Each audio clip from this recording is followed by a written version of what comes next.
Hi hello ನಮಸ್ಕಾರ. ಸಮಯ ಸಾಧನ್ ಚಾನಲ್ಗೆ ಸ್ವಾಗತ. ಇವತ್ತು ನಾವು ಏನು ನೋಡೋಣ ಅಂತಂದರೆ ಕಂಪ್ಯೂಟರ್ ಗಣಕಯಂತ್ರದ ಬಗ್ಗೆ ನೋಡೋಣ.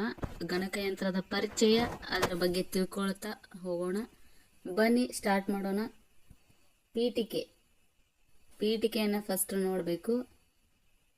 ಮಾಹಿತಿಗಳ ಸಂಗ್ರಹಣೆ, ಸೇಕರಣೆ, ದಾಖಲಿಸುವಿಕೆ ಮತ್ತು ಅದನ್ನು ಸಂವಹನದಲ್ಲಿ ಬಳಸುವುದನ್ನು ICT ಎನ್ನುವರು. ಏನಂತ ಕರೀತಾರೆ ಅಂದರೆ ICT ಅಂದರೆ ಮಾಹಿತಿಗಳ ಸಂಗ್ರಹಣೆ, ಸೇಕರಣೆ, ದಾಖಲಿಸುವಿಕೆ ಮತ್ತು ಅದನ್ನು ಸಂವಹನದಲ್ಲಿ ಬಳಸುವುದನ್ನು ICT ಎನ್ನುವರು.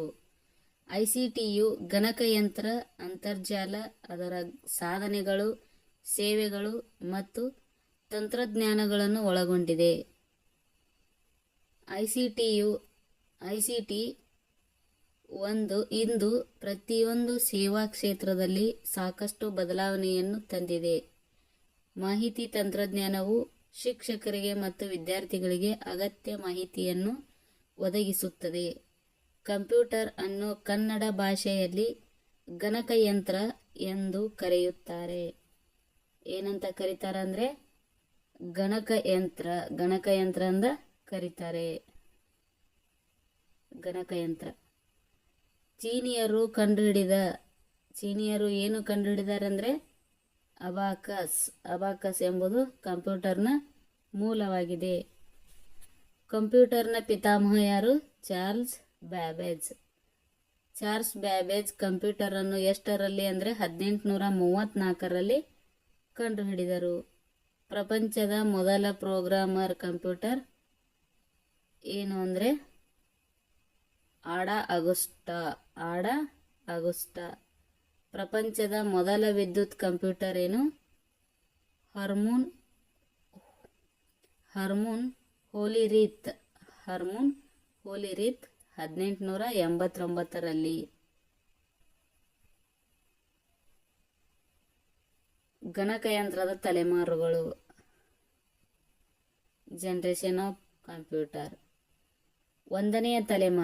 ಒಂದನೆಯ ತಲೆಮಾರ ಏನಿದೆ ಅಂದರೆ ಒಂದನೇ ತಲೆಮಾರಿನ ಗಣಕಯಂತ್ರಗಳು, ಫಸ್ಟ್ ಜನರೇಷನ್ ಕಂಪ್ಯೂಟರ್. ಇವು 1942ರಿಂದ 1955ರ ಅವಧಿಯಲ್ಲಿ ಸಂಶೋಧಿಸಲಾಗಿದೆ. ವಿದ್ಯುನ್ಮಾನ ಉಪಕರಣಗಳು ಏನಂತ ಕರೀತಾರೆ? ನಿರ್ವಾತ ನಳಿಕೆಗಳು ಅಂತ ಕರೀತಾರೆ. ಭಾಷೆ ಏನು ಅಂದರೆ ಯಾಂತ್ರಿಕ ಭಾಷೆ ಯಾವುದು? ಯಾಂತ್ರಿಕ ಭಾಷೆ. ವೇಗವು ಮಿಲಿಸೆಕೆಂಡುಗಳಿಗೆ 1000 ns ಮಾತ್ರ ಸೀಮಿತವಾಗಿತ್ತು. ವೇಗವು ಏನಾಗಿತ್ತು? ಮಿಲಿಸೆಕೆಂಡ್ಗಳಿಗೆ ಏನಾಗಿತ್ತು? 1000 ns ಮಾತ್ರ ಸೀಮಿತವಾಗಿತ್ತು. ವಿಜ್ಞಾನ ಕ್ಷೇತ್ರದಲ್ಲಿ ಮಾತ್ರ ಬಳಸಲಾಗುತ್ತಿತ್ತು. ಇದನ್ನ ಏನು ಮಾಡ್ತಿದ್ರು? ವಿಜ್ಞಾನ ಕ್ಷೇತ್ರದಲ್ಲಿ ಮಾತ್ರ ಬಳಸಲಾಗುತ್ತಿತ್ತು. ಡ್ರಮ್ ಮತ್ತು ಮ್ಯಾಗ್ನೆಟಿಕ್ ಟಿಪ್ಗಳನ್ನು ದ್ವಿತೀಯ ಸಂಗ್ರಹಣಾ ಸಾಧನಗಳನ್ನಾಗಿ ಬಳಸಲಾಗುತ್ತಿತ್ತು. ಎರಡನೆಯ ತಲೆಮಾರ ಗಣಕಯಂತ್ರಗಳು, second generation computer. First one 1942ರಿಂದ 1955 ಆದರೆ ಎರಡನೆಯ ಜನರೇಷನ್ 1956ರಿಂದ 65ರ ಅವಧಿಯಲ್ಲಿ ಸಂಶೋಧಿಸಲಾದ ಗಣಕಯಂತ್ರಗಳಾಗಿವೆ. ವಿದ್ಯುನ್ಮಾನ ಉಪಕರಣ ಏನು? ಟ್ರಾನ್ಸಿಸ್ಟರ್. ಭಾಷೆ ಜೋಡಣಾ ಭಾಷೆ. ಫಸ್ಟನೆಯ ತಲೆಮಾರಿನಲ್ಲಿ ಯಾಂತ್ರಿಕ ಭಾಷೆ ಆದರೆ ಎರಡನೆಯ ತಲೆಮಾರಿನಲ್ಲಿ ಜೋಡಣಾ ಭಾಷೆ. ವಿದ್ಯುನ್ಮಾನ ಒಂದನೆಯ ಭಾಷೆಯಲ್ಲಿ ವಿದ್ಯುನ್ಮಾನ ನಿರ್ವಾತ ನಳಿಕೆ ಆದರೆ ಎರಡನೇ ಜನರೇಷನ್ ಅಲ್ಲಿ ಟ್ರಾನ್ಸಿಸ್ಟರ್. ಜೋಡಣಾ ಭಾಷೆ. ವೇಗವು ಏನಾಗಿತ್ತು? ವೇಗ 30 ns ಆಗಿತ್ತು ನೋಡಿ. 30 ns ಇತ್ತು. ವಿಜ್ಞಾನ ವಾಣಿಜ್ಯ ಕ್ಷೇತ್ರಗಳಲ್ಲಿ ಬಳಸಲಾಗುತ್ತಿತ್ತು. ಮ್ಯಾಗ್ನೆಟಿಕ್ ಕೋರ್ ದ್ವಿತೀಯ ಸಂಗ್ರಹಣಾ ಸಾಧನಗಳನ್ನಾಗಿ ಬಳಸಲಾಗುತ್ತಿತ್ತು. ಮ್ಯಾಗ್ನೆಟಿಕ್ ಕೋರ್ ದ್ವಿತೀಯ ಸಂಗ್ರಹಣಾ ಸಾಧನಗಳನ್ನಾಗಿ ಬಳಸಲಾಗುತ್ತಿತ್ತು. ಮೂರನೆಯ ತಲೆಮಾರಿನ ಗಣಕಯಂತ್ರಗಳು ಥರ್ಡ್ ಜನರೇಷನ್ ಕಂಪ್ಯೂಟರ್.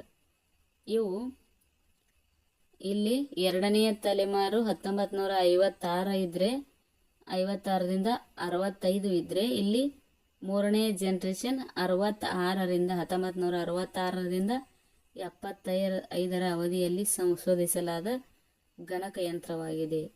ಇವುಗಳಲ್ಲಿ ಮಲ್ಟಿ ಪ್ರೋಗ್ರಾಮಿಂಗ್ ಮತ್ತು ಸಿಸ್ಟಮ್ ಸಾಫ್ಟ್ವೇರ್ ಇವುಗಳನ್ನು ಬಳಸಲಾಯಿತು.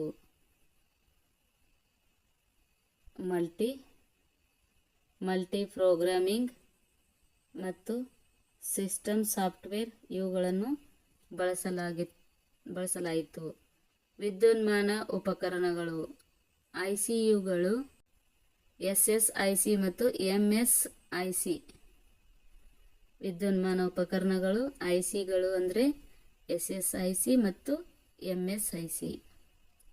ಭಾಷೆ ಉನ್ನತ ಭಾಷೆ. ಇಲ್ಲಿ ಬಂದು ಏನಾಯಿತು, ಮೂರನೇಗೆ ಉನ್ನತ ಭಾಷೆ ಆಯಿತು. ವೇಗ ಏನಾಯಿತು, 5 NS ಇತ್ತು. ನೆಕ್ಸ್ಟ್ ಏನು ಅಂದರೆ ವಿಜ್ಞಾನ, ವಾಣಿಜ್ಯ ಮತ್ತು ಔದ್ಯೋಗಿಕ ಕ್ಷೇತ್ರಗಳಲ್ಲಿ ಮತ್ತು ಡಾಟಾಬೇಸ್ ಮ್ಯಾನೇಜ್ಮೆಂಟ್ಗಳಲ್ಲಿ ಬಳಸಲಾಗುತ್ತಿತ್ತು. ಉದ್ಯೋಗಿಕ ಕ್ಷೇತ್ರಗಳಲ್ಲಿ ಮತ್ತು ಡಾಟಾಬೇಸ್ ಮ್ಯಾನೇಜ್ಮೆಂಟ್ಗಳಲ್ಲಿ ಉಪಯೋಗಿಸಲಾಗುತ್ತಿತ್ತು. ಸ್ಮರಣೆಯ ವಿಧ ಸೆಮಿಕಂಡಕ್ಟರ್. ಸ್ಮರಣೆಯ ವಿಧ ಏನಾಗಿತ್ತು ಅಂದ್ರೆ ಸೆಮಿಕಂಡಕ್ಟರ್.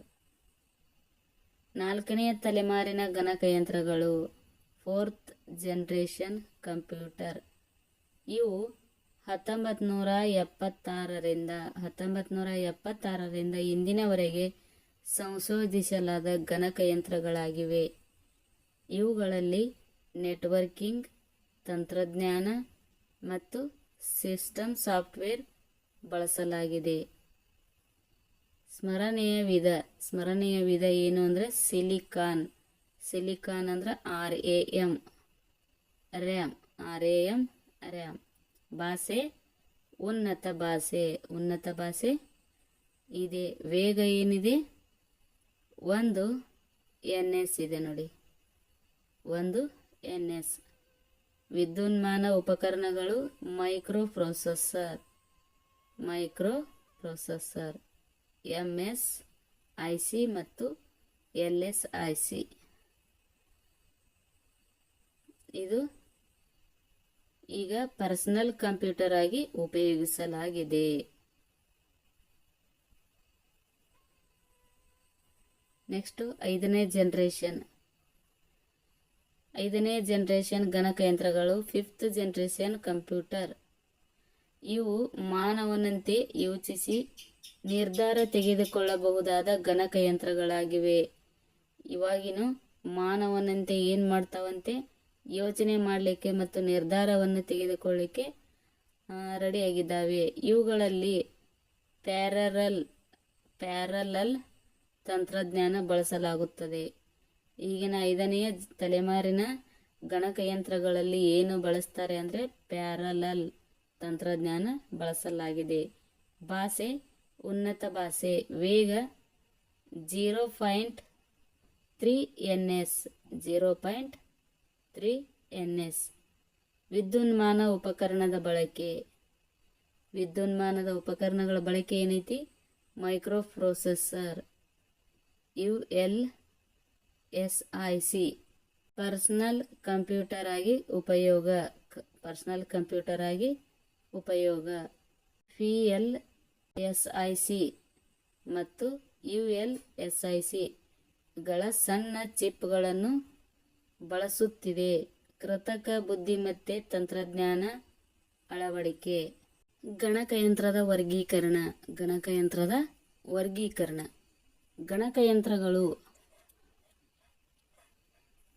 ಗಣಕಯಂತ್ರಗಳನ್ನು ಪ್ರಮುಖವಾಗಿ 3 ವಿಧಗಳಾಗಿ ವರ್ಗೀಕರಿಸಲಾಗಿದೆ. ಅವು ಕೆಳಗಿನಂತಿವೆ: ಸಂಖ್ಯಾ ಗಣಕಯಂತ್ರ, ಸಾದೃಶ್ಯ ಗಣಕಯಂತ್ರ, ಮಿಶ್ರ ಗಣಕಯಂತ್ರ. ಸಂಖ್ಯಾ ಗಣಕಯಂತ್ರ ಡಿಜಿಟಲ್ ಕಂಪ್ಯೂಟರ್ ದತ್ತಾಂಶಗಳನ್ನು ಸಂಖ್ಯೆಗಳ ರೂಪದಲ್ಲಿ ಸ್ವೀಕರಿಸುವ ಗಣಕಯಂತ್ರಗಳನ್ನು ಸಂಖ್ಯಾ ಗಣಕಯಂತ್ರಗಳು ಎನ್ನುವರು. ಏನು? ದತ್ತಾಂಶಗಳನ್ನು ಸಂಖ್ಯೆಗಳ ರೂಪದಲ್ಲಿ ಸ್ವೀಕರಿಸುವ ಗಣಕಯಂತ್ರಗಳನ್ನು ಏನಂತ ಕರೀತಾರೆ? ಗಣಕಯಂತ್ರಗಳು ಎನ್ನುವರು. ಇವು ದ್ವಿಮಾನ ಕ್ರಮ ಸಂಖ್ಯೆಗಳಾಗಿ ಪರಿವರ್ತಿಸುವ ನಂತರ ಸಂಗ್ರಹವಾಗುತ್ತವೆ. ಇವು ದ್ವಿಮಾನ ಕ್ರಮದ ಸಂಖ್ಯೆಗಳಾಗಿ ಪರಿವರ್ತಿಸಿದ ನಂತರವೇ ಸಂಗ್ರಹವಾಗುತ್ತವೆ.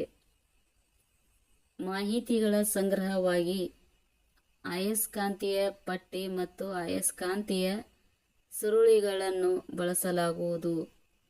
ಈ ಗಣಕಯಂತ್ರಗಳನ್ನು ಕೈಗಾರಿಕಾ ಕೇಂದ್ರ, ಸಂಶೋಧನೆ, ವ್ಯಾಪಾರ, ಶಿಕ್ಷಣ ಮುಂತಾದ ಕ್ಷೇತ್ರಗಳಲ್ಲಿ ಬಳಸಲಾಗುತ್ತದೆ.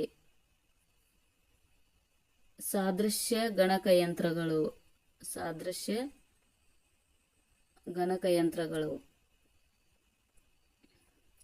ಎರಡು ಭೌತಿಕ ಪರಿಮಾಣಗಳನ್ನು ಸಂಖ್ಯೆಗಳಾಗಿ ಪರಿವರ್ತಿಸುವ ಗಣಕಯಂತ್ರಗಳನ್ನು ಸಾದೃಶ್ಯ ಗಣಕಯಂತ್ರಗಳು ಎನ್ನುವರು. ಎರಡು ಭೌತಿಕ ಪರಿಮಾಣಗಳನ್ನು ಸಂಖ್ಯೆಗಳಾಗಿ ಪರಿವರ್ತಿಸುವ ಗಣಕಯಂತ್ರಗಳನ್ನು ಸಾದೃಶ್ಯ ಗಣಕಯಂತ್ರ ಎನ್ನುವರು. ಸಾದೃಶ್ಯ ಕಂಪ್ಯೂಟರ್ ಒಂದು ಪ್ರಬಲವಾದ ಉಪಕರಣವಾಗಿದೆ.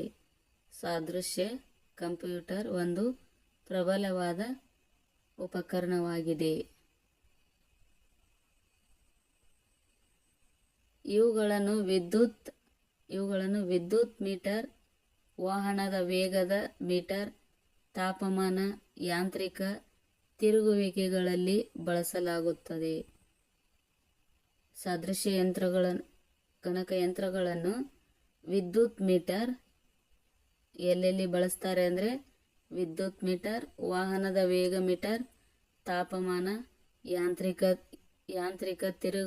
ತಿರುಗುವಿಕೆಗಳಲ್ಲಿ ಕೂಡ ಬಳಸಲಾಗುತ್ತದೆ. ಮಿಶ್ರ ಗಣಕಯಂತ್ರ ಹೈಬ್ರಿಡ್ ಕಂಪ್ಯೂಟರ್. ಸಾದೃಶ್ಯ ಮತ್ತು ಡಿಜಿಟಲ್ ಕಂಪ್ಯೂಟರ್ಗಳ ಮಿಶ್ರ ರೂಪವನ್ನು ಹೈಬ್ರಿಡ್ ಕಂಪ್ಯೂಟರ್ಗಳು ಎನ್ನುವರು. ಮಿಶ್ರ ಗಣಕಯಂತ್ರಗಳನ್ನು ಸಾದೃಶ್ಯ ಮತ್ತು ಡಿಜಿಟಲ್ ಕಂಪ್ಯೂಟರ್ಗಳ ಮಿಶ್ರ ರೂಪವನ್ನು ಹೈಬ್ರಿಡ್ ಕಂಪ್ಯೂಟರ್ಗಳು ಎನ್ನುವರು. ಮಿಶ್ರ ಗಣಕಯಂತ್ರಗಳು ಬಹಳ ವೇಗವಾಗಿ ಮತ್ತು ನಿಖರವಾಗಿ ಕಾರ್ಯನಿರ್ವಹಿಸುತ್ತವೆ. ಈ ಕಂಪ್ಯೂಟರ್ಗಳನ್ನು ಉಪಗ್ರಹಗಳ ಮೇನಾಗಿ ಮಿಶ್ರ ಗಣಕಯಂತ್ರಗಳನ್ನು ಉಪಗ್ರಹಗಳ ನಿಯಂತ್ರಣ, ಕೈಗಾರಿಕೆ, ವೈದ್ಯಕೀಯ ಕ್ಷೇತ್ರಗಳಲ್ಲಿ ಹೆಚ್ಚಾಗಿ ಬಳಸಲಾಗುತ್ತದೆ.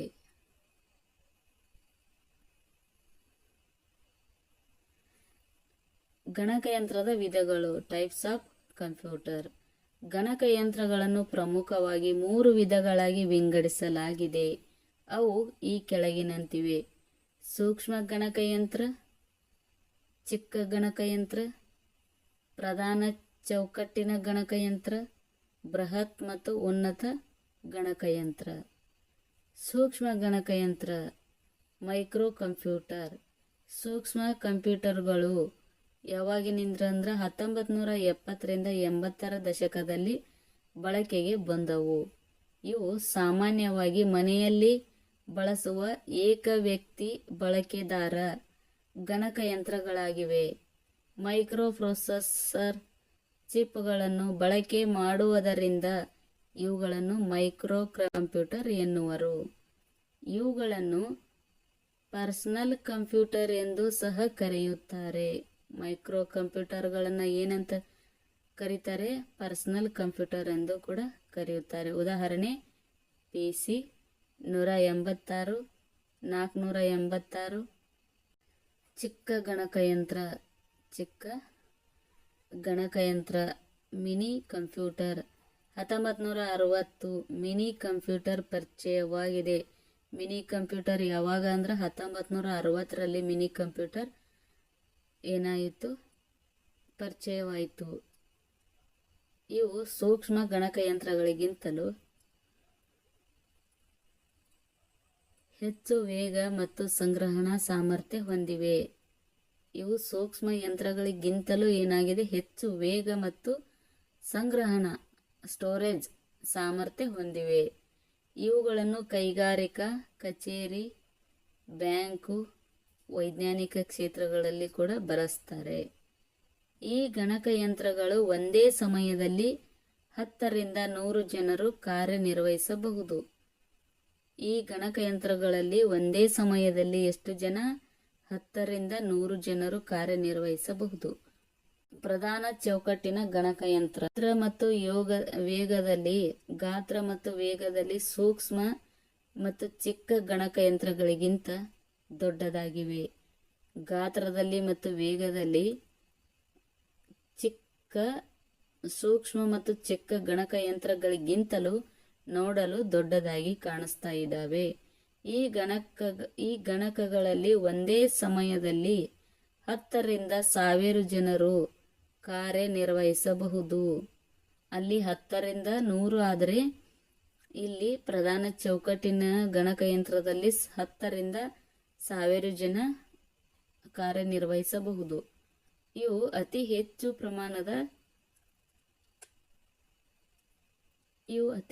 ಪ್ರಮಾಣದ ಸಂಗ್ರಹಣಾ ಸಾಮರ್ಥ್ಯ ಹೊಂದಿವೆ. ಇವುಗಳನ್ನು ಸರ್ಕಾರಿ ಕಚೇರಿ, ದೊಡ್ಡ ಸಂಸ್ಥೆಗಳು, ಸಂಶೋಧನಾ ಕೇಂದ್ರಗಳು, ಬ್ಯಾಂಕಿಂಗ್ ಕ್ಷೇತ್ರಗಳಲ್ಲಿ ಬಳಸುತ್ತಾರೆ. ಬೃಹತ್ ವೇಗದ ಗಣಕಯಂತ್ರ. ಬೃಹತ್ ಅಥವಾ ವೇಗದ ಗಣಕಯಂತ್ರ ಸೂಪರ್ ಕಂಪ್ಯೂಟರ್. ಇವು ಎಲ್ಲ ಕಂಪ್ಯೂಟರ್ಗಳಿಗಿಂತ 10 ಪಟ್ಟು ಹೆಚ್ಚು ಮತ್ತು ಸಾಮರ್ಥ್ಯವನ್ನು ಹೊಂದಿವೆ. ಯಾವುವು? ಸೂಪರ್ ಕಂಪ್ಯೂಟರ್, ಬೃಹತ್ ವೇಗದ ಗಣಕಯಂತ್ರ, ಸೂಪರ್ ಕಂಪ್ಯೂಟರ್ ಅಂತ ಕರಿತೇವೆ. ಇವು ಎಲ್ಲ ಕಂಪ್ಯೂಟರ್ಗಳಿಗಿಂತ 10 ಪಟ್ಟು ಹೆಚ್ಚು ವೇಗ ಮತ್ತು ಸಾಮರ್ಥ್ಯವನ್ನು ಹೊಂದಿವೆ. ಇವುಗಳನ್ನು ಹವಾಮಾನ ಮುನ್ಸೂಚನೆ, ರಕ್ಷಣಾ ವ್ಯವಸ್ಥೆ, ಸಂಶೋಧನಾ ಕ್ಷೇತ್ರಗಳಲ್ಲಿ ಬಳಸುತ್ತಾರೆ. ಭಾರತದ ಮೊದಲ ಸೂಪರ್ ಕಂಪ್ಯೂಟರ್ ಯಾವುದು? ಪರಂ. ಆಲ್ರೆಡಿ ಕ್ವೆಶ್ಚನ್ ಆಗಿದೆ. ಭಾರತದ ಮೊದಲ ಸೂಪರ್ ಕಂಪ್ಯೂಟರ್ ಯಾವುದು? ಪರಂ.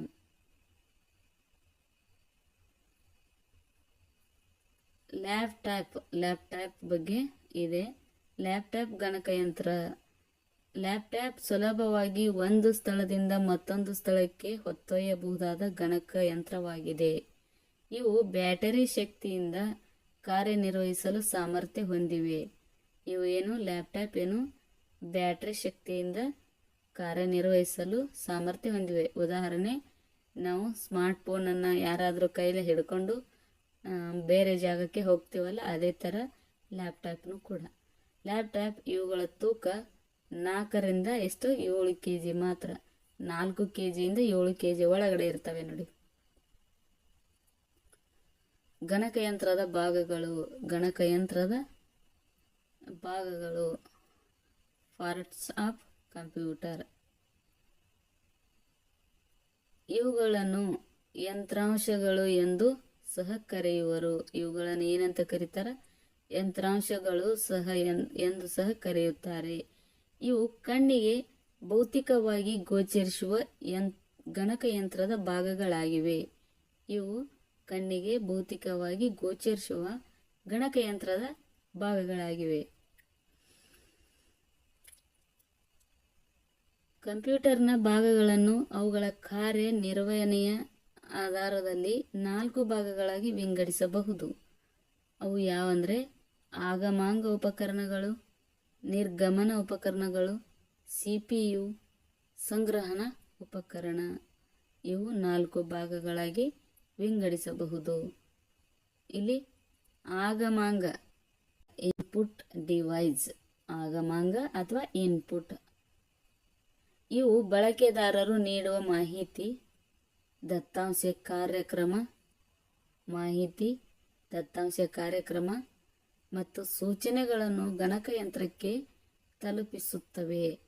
ಉದಾಹರಣೆ, keyboard, mouse, scanner, floppy disk, microphone, web camera, joystick, track ball, biometric sensor, touch screen, light pen, OMR ಇತ್ಯಾದಿ. ಆಗಮಾಂಗ ಉಪಕರಣಗಳು ಅಂದರೆ ಇನ್ಪುಟ್ ಡಿವೈಸ್ನಲ್ಲಿ ಏನೇನಿದಾವೆ ಅಂದರೆ ಇವುಗಳ ಬಳಕೆದಾರರು ನೀಡುವ ಮಾಹಿತಿ, ದತ್ತಾಂಶ, ಕಾರ್ಯಕ್ರಮ ಮತ್ತು ಸೂಚನೆಗಳನ್ನು ಗಣಕಯಂತ್ರಕ್ಕೆ ತಲುಪಿಸುತ್ತವೆ. ಉದಾಹರಣೆ ಯಾವ್ಯಾವು? ಕೀಬೋರ್ಡ್ ಇರ್ತದೆ, mouse, scanner, floppy disk, microphone, web camera, joystick, track ball, biometric sensor, touch screen, light pen, OMR ಇತ್ಯಾದಿ. ಇವುಗಳೆಲ್ಲ ಏನು? ಆಗಮಾಂಗ ಅಂದ್ರೆ ಇನ್ಪುಟ್ ಡಿವೈಸ್ಗಳು. ಕೀಲಿಮನಿ ಆರ್ ಕೀಬೋರ್ಡ್ ಕೀಬೋರ್ಡ್ ಬಗ್ಗೆ ಇದೆ. ಕೀಬೋರ್ಡಲ್ಲಿ ಏನೇನಿದೆ ಅಂದರೆ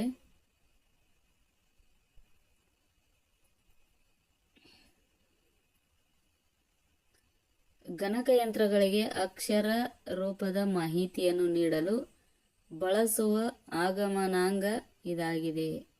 ಗಣಕಯಂತ್ರಗಳಿಗೆ ಅಕ್ಷರ ರೂಪದ ಮಾಹಿತಿಯನ್ನು ನೀಡಲು ಬಳಸುವ ಆಗಮನಾಂಗ ಇದಾಗಿದೆ. ಗಣಕಯಂತ್ರದ ಕೀಲಿಮನಿಯು ಟೈಪ್ ರೈಟಿಂಗ್ ಯಂತ್ರದ ವಿನ್ಯಾಸವನ್ನೇ ಬಳಸುವರು. ಯಾವುದು? ಕೀಲಿಮನಿಯು ಟೈಪ್ ರೈಟಿಂಗ್ ಯಂತ್ರದ ವಿನ್ಯಾಸವನ್ನೇ ಬಳಸುವರು. ಕೀಲಿಮನಿಯ ವಿನ್ಯಾಸವನ್ನು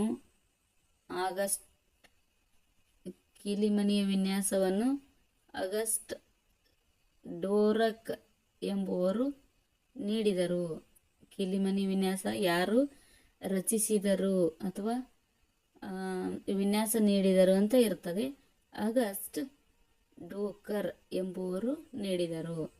ಕೀಬೋರ್ಡಲ್ಲಿ 102ರಿಂದ 120ರವರೆಗೆ ಕೀಲಿಗಳು ಇರುತ್ತವೆ. ಕೀಬೋರ್ಡಲ್ಲಿ 102ರಿಂದ 120ರವರೆಗೆ ಕೀಲಿಗಳು ಇರುತ್ತವೆ. ಮೂಷಕ್ ಅಥವಾ ಮೌಸ್. ಗಣಕಯಂತ್ರಗಳಿಗೆ ನಿರ್ದೇಶನಗಳನ್ನು ನೀಡಲು ಬಳಸುವ ಮತ್ತು ಕೀಲಿಮನಿಗೆ ಪರ್ಯಾಯವಾದ ಆಗಮನವನ್ನು ಇದು ಒದಗಿಸುತ್ತದೆ.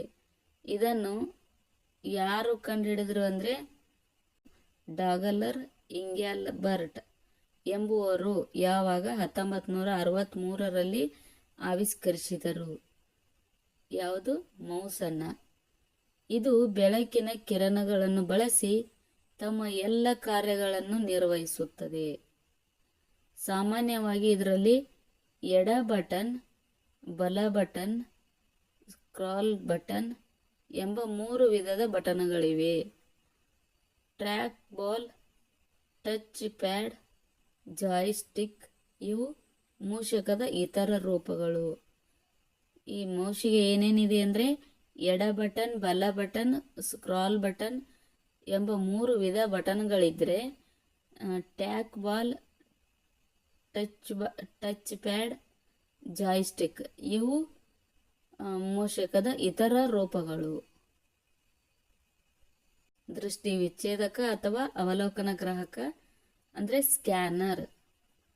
ಇದನ್ನು ಕಾಗದದ ಮೇಲೆ ಚಿತ್ರ ಅಥವಾ ಛಾಯಾಚಿತ್ರವನ್ನು ಯಥಾವತ್ತು ನಕಲು ಮಾಡಲು ಬಳಸುತ್ತಾರೆ.